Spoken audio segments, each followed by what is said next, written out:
Every action seeds the future. What are you planting today?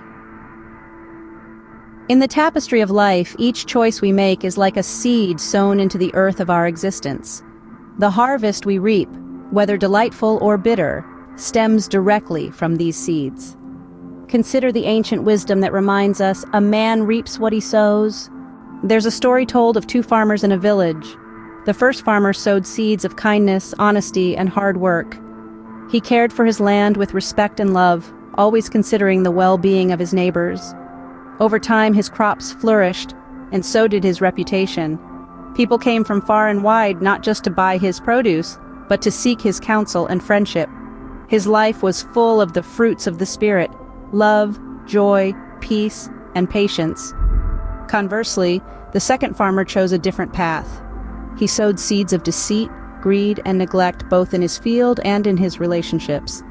He took shortcuts, ignored the needs of others, and focused solely on his personal gain.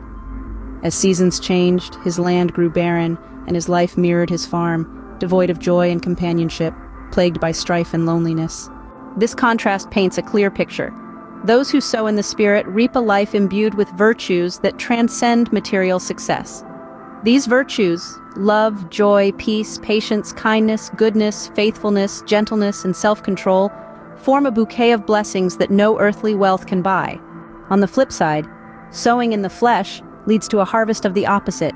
It brings forth a life riddled with chaos, like the tale of Cain from ancient scriptures. Overcome by envy and anger towards his brother Abel, Cain's actions led to his ultimate downfall.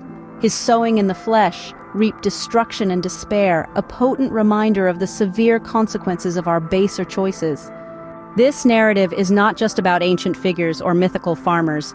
It echoes in the corridors of modern offices, in the quiet desperation of homes, in the bustling streets of cities. Every day choices are made, seeds are sown, either in the spirit or in the flesh. The fruits of sowing to please the flesh are indeed grim. They include discord, jealousy, rage, and other destructive behaviors.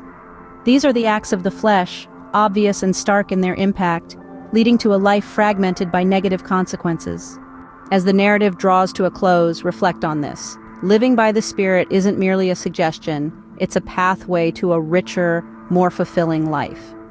Those who choose to walk in step with the Spirit align themselves with a force that is not bound by the laws of man, but is supported by the eternal laws of love and grace. In conclusion, every moment presents a choice: the seeds of the Spirit or the seeds of the flesh. The harvest depends on what is sown. Therefore, choose wisely, nurture your inner garden with the virtues of the Spirit, and watch as your life transforms into a vibrant landscape of peace and abundance.